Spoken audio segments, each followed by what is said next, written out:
నమస్తే, welcome to Aadan. నమస్తే రాజేష్ గారు.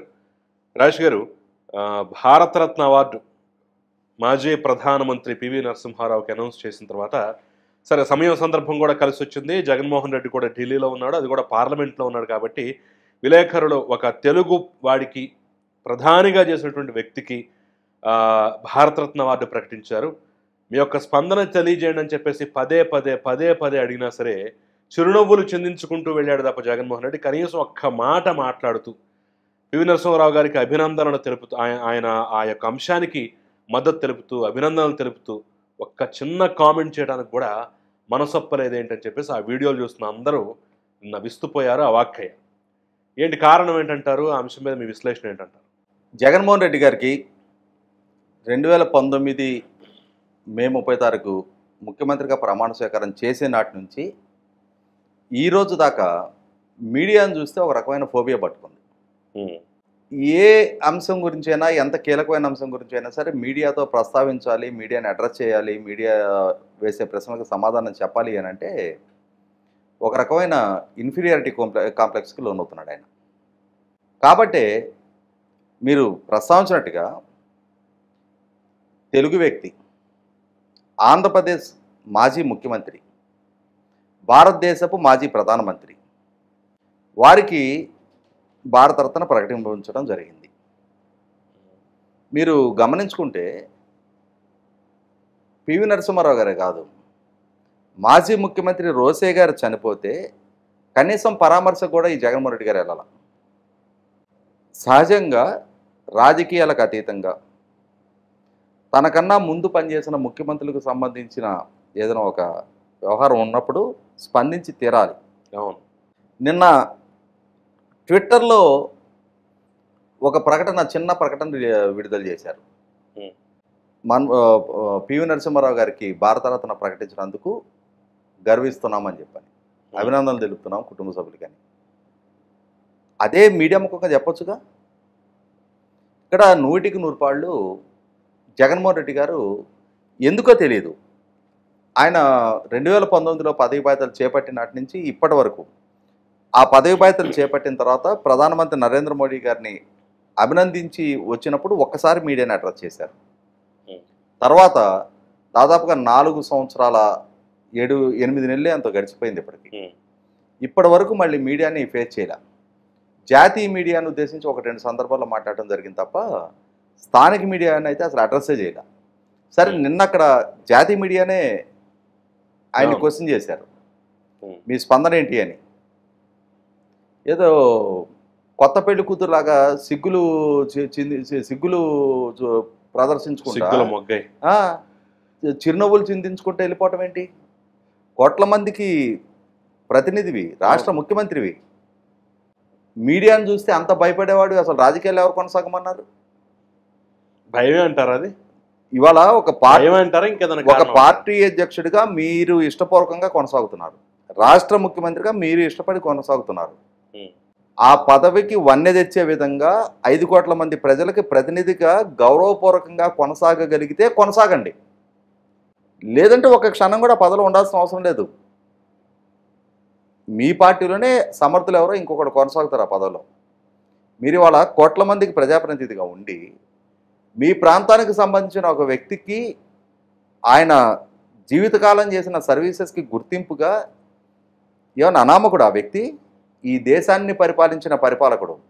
అవును, మీ తండ్రి గారు ఆయన పార్టీలో ఆయన నాయకత్వంలో కొనసాగున్నారు. మీ తండ్రి గారు ఎమ్మెల్యే అవడానికంటే ముందే ఆయన ఈ రాష్ట్రానికి ముఖ్యమంత్రిగా పనిచేస్తున్నారు. అవును, మీ తండ్రి గారు సాధారణ ఎంపీగా కొనసాగుతున్న రోజున ఆయన ఇందిరాగాంధీ గారి క్యాబినెట్లో, రాజీవ్ గాంధీ గారి క్యాబినెట్లో సీనియర్ కొలీగ్గా ఉన్నారు. రక్షణ, విదేశీ వ్యవహారాలు, మానవ వనరుల శాఖలకి కీలక మంత్రిగా పనిచేస్తున్న క్యాబినెట్ ర్యాంక్ మంత్రి ఆయన. ఈ దేశానికి 5 సంవత్సరాల పాటు ప్రధానమంత్రిగా పనిచేస్తున్నారు. 16 భాషల్లో ప్రావీణ్యం ఉంది. మీకు తెలుగే సక్రమంగా రాదు. చూసి ప్రసంగం చేయాలి ఎవరో రాసిస్తే, ఆ చూసి చేసే ప్రసంగంలోనే ప్రతి సందర్భంలో కూడా ఏదో ఒక తప్పులు దొరుకుతూ ఉంటాయి మీకు. అటువంటి మీరు పొరపాటో గ్రహపాటో ప్రజలు ఎన్నిక చేసుకున్నారు, ఇవాళ ముఖ్యమంత్రిగా కొనసాగుతున్నారు. ఒక తెలుగు వ్యక్తికి ప్రధానమంత్రికి అవకాశం కల్పిస్తే అభినందనలు తెలపడానికి మీకు మనసు రాలేదా? అంతకుముందు రోసే గారు మీ తండ్రి గారి క్యాబినెట్లో సుదీర్ఘకాలం పనిచేశారు. ఆయన మీ తండ్రి గారి కంటే సీనియర్ నాయకుడు. ఆయన చనిపోతే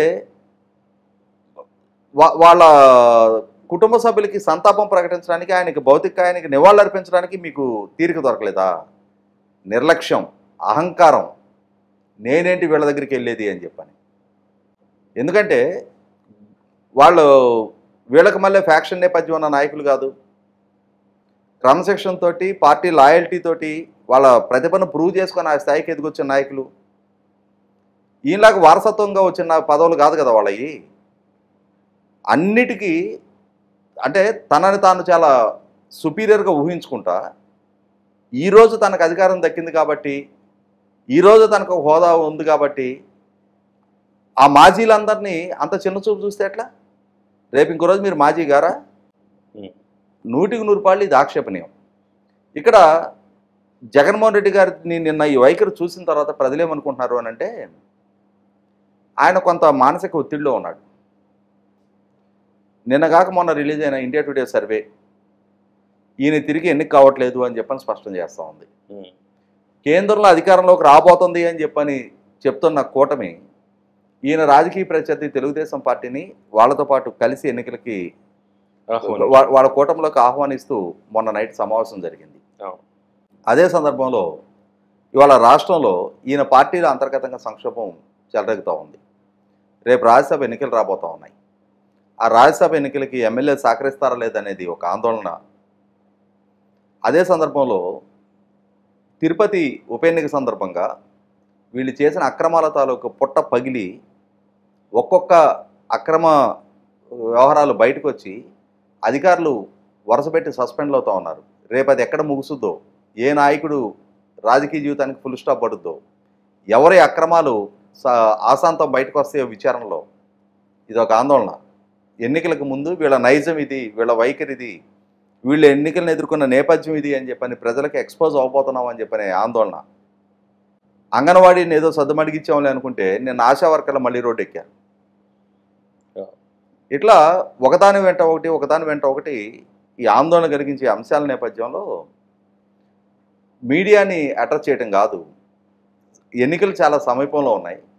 ఈ ఎన్నికల్లో ఇటువంటి ప్రతికూల పరిస్థితి ఎదురుకాపోతున్న ఎన్నికలకు ముందుగా ఫీల్ గుడ్ ఫ్యాక్టరు ఉంటుంది. నేనేదో ప్రజలకు లక్షల కోట్ల రూపాయలు సంక్షేమం చేశాను, దాని ప్రాతిపదికగా నాకు అధికారం చాలా ఈజీగా క్యారీ ఫార్వర్డ్ అవుద్ది అనుకుంటే ఇవాళ ఇంత సంక్లిష్ట పరిస్థితులు ఎదురవుతున్నాయని చెప్పి నాకు ఆందోళనలో ఉన్న నేపథ్యంలో వాస్తవంగా నీ ఆందోళన ఉన్నా సరే నాయకుడు అనేవాడు ఒక స్థితప్రజ్ఞత ప్రదర్శించాలి.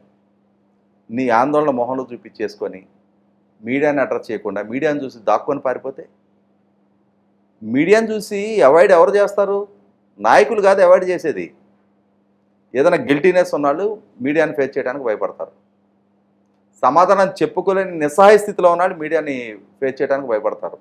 ఇప్పుడు వాళ్ళు ఏం ప్రశ్నలు వేస్తే నేనేం సమాధానం చెప్పాలో నా దగ్గర సరైన సమాధానాలు లేవు అని భావించేవాళ్ళు. మీరు కోట్ల మందికి ప్రతినిధిగా ఉన్న ముఖ్యమంత్రి, రాష్ట్రానికి పాలకుడు, అట్లాంటిది ఉమ్మడి రాష్ట్రానికి మాజీ ముఖ్యమంత్రి అయినా మాజీ ప్రధానమంత్రి, ఆయనకి భారతరత్న ప్రకటిస్తే కనీసం స్పందన తెలియజేసే సహృదయత మీ దగ్గర లేదా?